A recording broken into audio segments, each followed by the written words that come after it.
अभी देखो आपने इंडिया में सबसे ज़्यादा काम किया, दुबई में 2 साल ऑलमोस्ट हो गया आपको, राइट? 2 साल में 2 साल कंपनी का हम नाम नहीं बता रहे, but as a pastry chef है ना। तो मतलब क्या डिफरेंस लगा आपको? टोटली डिफरेंस है यार, किस चीज़ को काम लेकर? करने का तरीका। इंडिया में इतना अवेयर भी नहीं है और ना अवेयर कराते हैं। तो महीने में हमारे किसी भी 5 स्टार होटल हाँ, बिल्कुल, बिल्कुल। एक महीने में जितने ग्लव्स यूज़ होते हैं वहाँ पे एक दिन में होते हैं। यहाँ से अगर यहाँ से सैलरी के बारे में अगर बात करें तो salary at least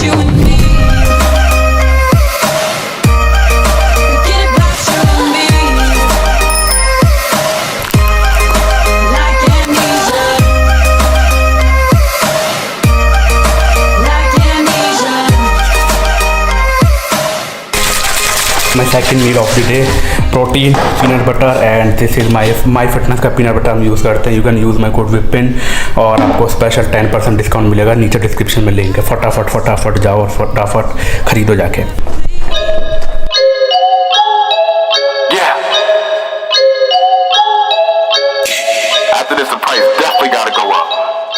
ladies and gentleman, तो हम मिलाना चाहते हैं, ये हमारी जीजू जो कि अभी दुबई में रहते हैं। तो दीदी एक बार चेहरा तो दिखाओ, अपना चेहरा दिखाओ। मास्क सही है, mask is very important, but सही है, चेहरा थोड़ा सा दिखा दो। सही है, तो अभी वैकेशन के लिए आ रखे हैं। एक चीज़ मैं जानना चाहता हूँ, खैर मेरे को तो मालूम है, जो मेरी ऑडियंस अभी देख रही होगी, कि अभी देखो आपने इंडिया में सबसे ज़्यादा काम किया, दुबई में 2 साल ऑलमोस्ट हो गया आपको, राइट? 2 साल में 2 साल कंपनी का हम नाम नहीं बता रहे, but as a pastry chef है ना। तो मतलब क्या डिफरेंस लगा आपको?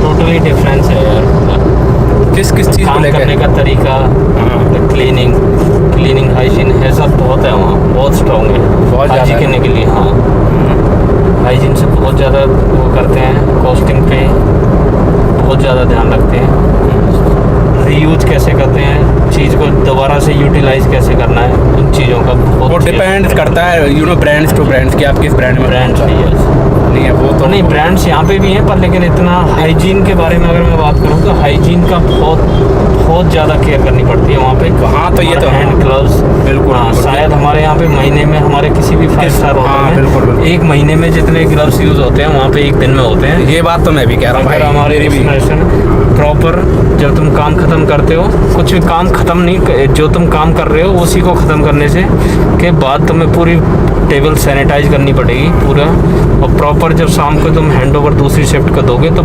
सारी टेबल पूरा एरिया क्लीन करके विद सोप सैनिटाइजर के साथ ये तब उसको हैंड ओवर टेक ओवर होगा। तो विदाउट हैंड ग्लव्स तो आप चाहे कितना छोटा से छोटा रेस्टोरेंट हो, आप कर ही नहीं सकते। इवन मास्क का अभी यहाँ पे अभी यूज कर रहे हैं, बाकी होटल्स में उसमें मास्क अगर तुम कुछ भी है तो मास्क पहनते ही पहनते हैं। नाइफ्स, तुम्हारे कुछ सारे किचन इक्विपमेंट्स हैं, वो तुम्हारे सैनिटाइज टैब एक पर्टिकुलर होता है वहाँ पे उसमें तो, और हर किचन के एंट्रेंस पे तुम्हारा एक हैंड वॉश स्टेशन लगे हुए हैं, तो उसमें पहले तुम्हें उसका बिल्कुल हर आधे घंटे में, पर लेकिन 1 घंटे में हाँ करना ही पड़ता है सैनिटाइज।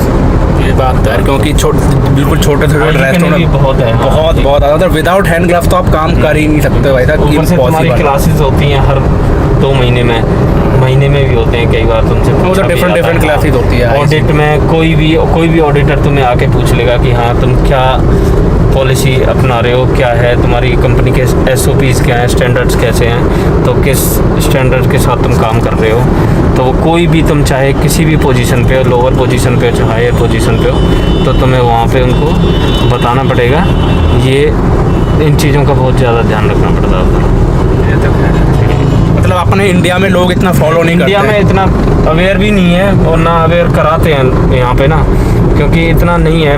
पर वहाँ पे ज़्यादा ये है खाना कैसे बनाना है, किस उससे बनाना है, ये इस चीज़ का बहुत मोस्टली ध्यान रखना पड़ता है। टेम्परेचर, वो हर तुम्हारे फ्रिज के ऊपर एक टेम्परेचर लॉग होगा, वो तुम्हें मेंटेन करना है कि तुमने कितने बजे उसमें वो डाला, और हर किसी के पॉकेट में एक थर्मोमीटर होंगे, जो मैनुअल थर्मामीटर होते हैं और कुछ डिजिटल भी होते हैं। वैसे बहुत डिपेंड करता है कंपनी पे। हाँ, तो तुमने प्रॉपर टेम्परेचर पे ही, चाहे तुम आइस बात से उसको ठंडा करो या फिर उससे ग्लास चिलर में करो, तो एकदम बिल्कुल बहुत उसके साथ करना पड़ता है उसको। तो मतलब आपने बहुत कुछ सीखा है अकॉर्डिंग टू इंडिया। हाँ, अगर उसकी बात करूं तो बहुत कुछ सीखा है। बाकी जो काम के बारे में अगर बात करूं, जो काम के जो काम करने का जो क्वालिटीज़ है और वो है, वो इंडिया में ही अगर सीखें तो ज़्यादा अच्छा है। जो पॉलिशिंग आती है हाथ में, जो सफाई होती है हाथ की सफाई, वो इंडिया में ही अच्छा है, क्योंकि वहाँ पे चाहे खाना वो लोकलाइट इतनी अच्छी ना हो पर लेकिन क्वालिटीज़ के साथ वो देते हैं सामान। कुछ भी बाहर के अगर बारे में बात करें तो यहाँ पे कुछ लोकल भी आइटम यूज कर लेते हैं हम, लोकल से भी काम चला लेते हैं, पर लेकिन वहाँ पे नहीं है। वहाँ के स्टैंडर्ड्स अच्छे हैं। मतलब ये अगर हम कुछ वो यूज कर रहे हैं, एक एलियन वायर की क्रीम यूज कर रहे हैं अगर अपने केक पेस्ट्रीज में, तो एलियन वायर ही होगी और कोई दूसरी नहीं होगी। अगर दूसरी होगी सब्स्टिट्यूट वो लेते यूज ही नहीं करते हैं, बिल्कुल भी कुछ नहीं। और क्या क्या मतलब, और क्या क्या डिफरेंस लगा इंडिया और वहाँ के? और कोई बंदा फ्रेशर जाना चाहता तो? और एक फ्रेशर के लिए तो सही नहीं बोलूँगा मैं, फ्रेशर नहीं जाए तो सही है, क्योंकि फ्रेशर थोड़ा सा अपने 2-3 साल एटलीस्ट यहाँ पे निकाले तो ज़्यादा सही है, क्योंकि हाथ में काम लेना बहुत ज़रूरी होता है, क्योंकि जो बेस सही बन जाएगा तो ज़्यादा सही है। अदरवाइज़ अगर वहाँ जाके ना एक काम करने का तौर तरीका अच्छा हो जाएगा, पर लेकिन जो काम है वो नहीं आ पाएगा हाथ में। बस प्रॉब्लम यही है थोड़ी सी। और जो बाकी का सब बहुत अच्छा है वहाँ पे। टाइमिंग, सबसे बड़ी टाइमिंग है कि वहाँ पे कोई प्रेशर नहीं है, मेंटली प्रेशर नहीं होता है, फिजिकली प्रेशर नहीं है। तुम्हारा काम है उसे उसी तरीके से करना है जो वहाँ की जिस भी रेस्टोरेंट में, होटल में या किसी में भी जाओगे आप, तो उसी के तौर तरीके से करोगे तो कोई प्रॉब्लम नहीं है। 9 आवर्स ड्यूटी तो 9 आवर्स, 1 आवर्स ब्रेक। 9 घंटे की ड्यूटी में तो वो 1 घंटे का ब्रेक है ही है आपका, वो कोई नहीं आपको मना करेगा। आप जाओगे अपने काम को बैलेंस करके कि मैं अब होके आ जाता हूँ, रिलीवर जो भी होगा उसको रिलीव करके ऐसे 1 घंटे का, 9 घंटे तो 9 घंटे की ही ड्यूटी है उसमें, और कोई वो नहीं है।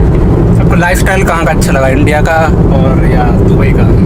नहीं, लाइफस्टाइल मेरे को दुबई का ही अच्छा लगा, वहाँ पे मेंटेन है। तो आपके 2 साल हो चुके हैं, तो अभी घर वाले प्रेशर डाल रहे हैं कि भाई इंडिया आ जा। हाँ, तो मैं मना कर रहा हूँ कि भाई अभी मत आओ। नहीं, मेरा भी मन कर रहा है कि मैं वहीं पे करूँ। सबसे बड़ी चीज़ पैसा है, क्योंकि पैसा कमाने के लिए लोग जाते हैं। वहाँ पे क्या है कि पैसा जितना काम करते हो तो उसका पैसा मिलता है। इंडिया में थोड़ा सा ये है कि अगर इंडिया में तुम काम कर रहे हो तो वो ये 12 भी हो जाता है घंटे, 14 भी हो जाता है, पैसा वही है, वैल्यू नहीं है। लेकिन मतलब वहाँ पे लोगों की ना, बस यही है। वहाँ पे 9 घंटे की तो तुम्हारे इंडिया में अपनी औकात मतलब जितनी है ना उतना अपने को पैसा मिलता नहीं है, और वहाँ पर जितनी औकात है उससे कहीं ज़्यादा जितना काम मेहनत का पैसा नहीं मिलता है, जितनी मेहनत करते हैं ऐसा नहीं है। औकात तो खैर औकात के हिसाब से हर जगह मिलता है, पर जितनी मेहनत करते हैं उतना पैसा नहीं मिलता है, क्योंकि 12 घंटे का अगर लेबर कॉस्ट से भी लगाएंगे तो 12 घंटे की टाइमिंग एक होती है, 9 घंटे का कुछ होता है, 3 घंटे का फ़र्क है पूरा।